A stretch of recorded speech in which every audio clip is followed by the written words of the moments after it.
Hey, yo, fellas. I don't know what time is it, 9 o'clock. Cup of Joe at the Joe here. We had a 10:15 game today, Kids Day game, so a lot of early stuff today, but the rest of the day, doing some work, knocking some things out. Just wanted to talk to my Kenosha crew and some of my guys from the tour, and also just some of the new guys that might have some interest. But obviously I'm at the Joe here in the Frontier League, the home of the Tri-City Valley Cats. And if you're following along, we're doing all right, leading the league in steals. We got a bunch of hits. About to start playing some more consistent, I think, baseball as the guys get to know each other a little bit more. But, it's definitely been an adjustment for me, running my own club for years and running the Yinzer, where I'd be making 4 rosters and 4 lineups and making those games as competitive as I can while trying to move players at the same time. If you're following along, we've moved less players, I think, to better places. You saw Sickett go to Fargo yesterday. I mean, your boy Zangi's here in Tri-City. So making things happen. But at the same time, it's a different kind of year.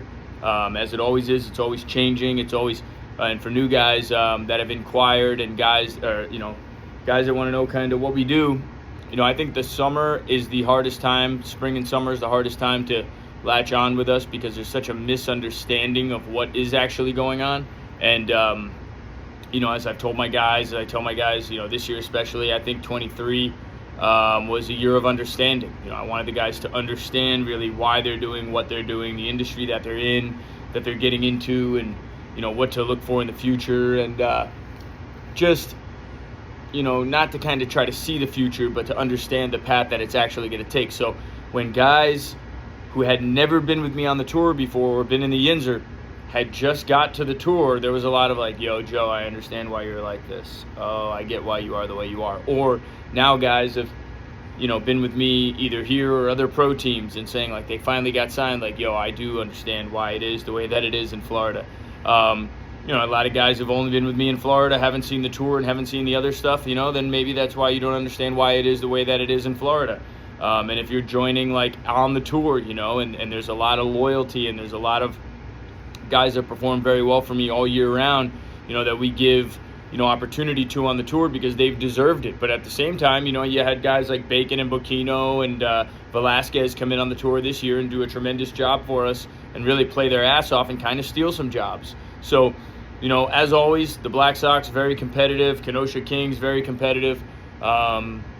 Definitely a different kind of Kenosha Kings year this year. You see a team last year of way more experienced players with some rookies kind of joining at the end and helping them, and then Podkul, I think he hit a 440-foot home run today in Great Falls. He's not around anymore. Nico Tony's retired. Some of the veteran pop is gone from there. But what I think I see, and as I watch those guys celebrate a win, I love watching the guys come in off the line when they win a game. And Kenosha only 2-3 right now as a total. I think they're 1-0 in the state league. But the vibe I got from the win last night or yesterday or last night, watching you guys celebrate, was that it's business. It's all business.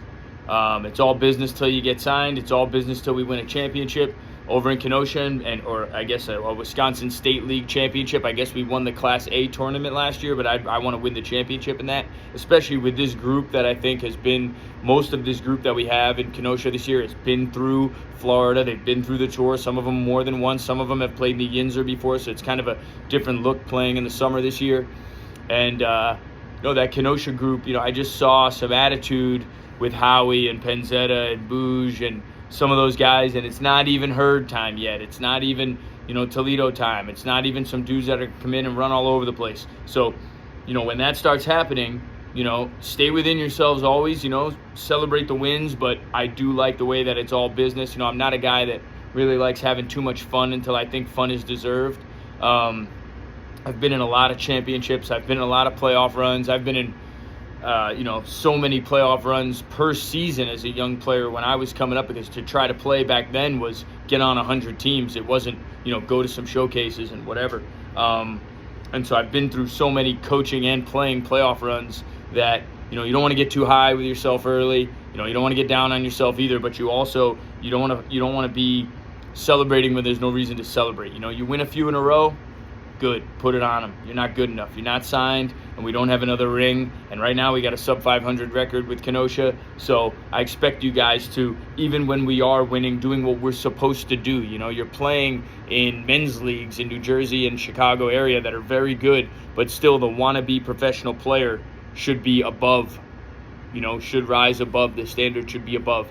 So hope you guys stick with that and put your heads down and do work for Billy.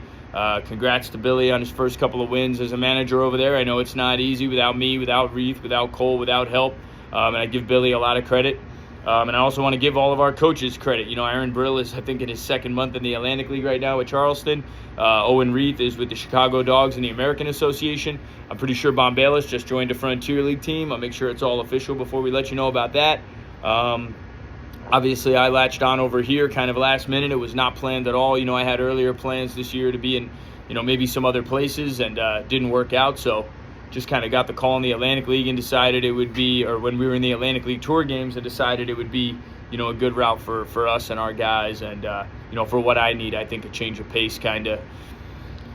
And it's been interesting. It's been exciting. Maybe I don't show it with the guys as much because honestly, I'm not where we want to be and we're not where we want to be. So can't be too happy with yourself. But, really the effort, athleticism, and the conviction of some of these guys here, it does remind me with Tri-City of Kenosha, of the Black Sox. It's, I've been working for Tags for many years, and I've always been trying to find that hybrid between, Tags and the way some other people do it that have done it along the way. And it's been cool to compete against them recently, compete against Quebec. Scalabrini knows I always love bringing it to him. And, we got a couple against the championship team early, but, it's early. And I want to see what they have next time we come around. We're lucky to take a series here in Ottawa against Bobby, who I've been competing against for a long time, kind of, even on the back burner, behind the scenes competing with him, and then get to compete with him on the field. Also early on, Jamie Bennett, always a big competitor, and love competing against him on the tour, whether I'm there or not. Schaumburg's always one of the biggest games. It was this year, and it was last year. And, the standard's very high by the time we get to Schaumburg, for what we're trying to produce in those first Frontier League games of the tour. And, and then also Windy City, opening series that we had against Bobby Jenks. That was quite the competition. And, we saw a former big league pitcher, former Pioneer League manager manage, got to play against Cam Feltz, Greg Duncan, some of the guys that we've had along the way. So definitely interesting. Sorry for the coffee pause, but, there's going to be a lot go on here in the next however long.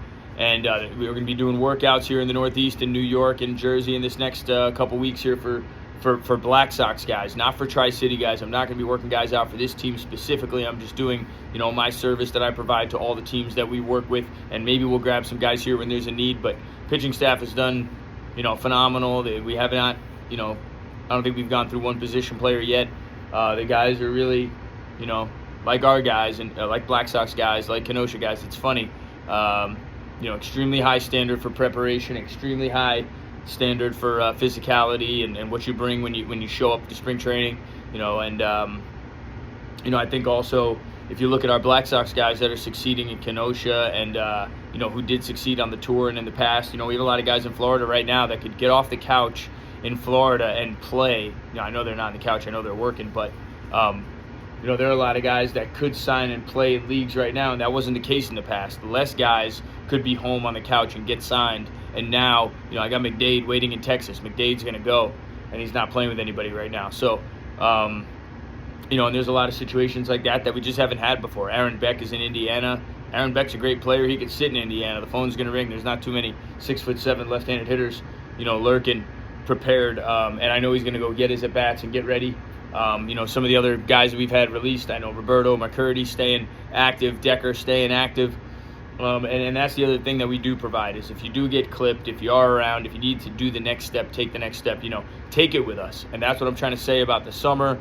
being a hard time to understand and hard time to lock in because everybody thinks they need to be somewhere putting up numbers or doing something in some league somewhere to get promoted. And if it worked that way, fellas, it would work that way. What I always ask is, how many players did your team or league promote last year?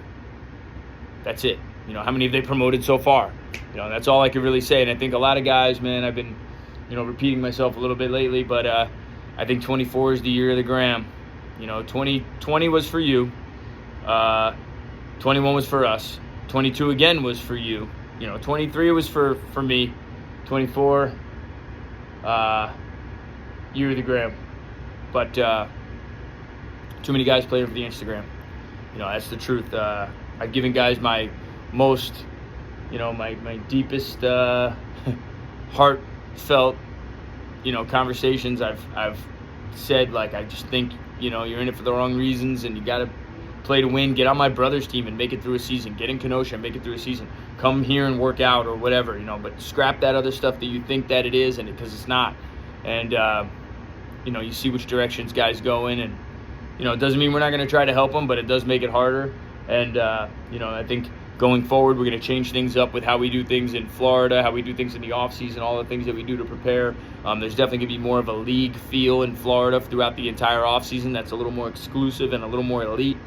There will be time frames, allowances to how long you can play in those.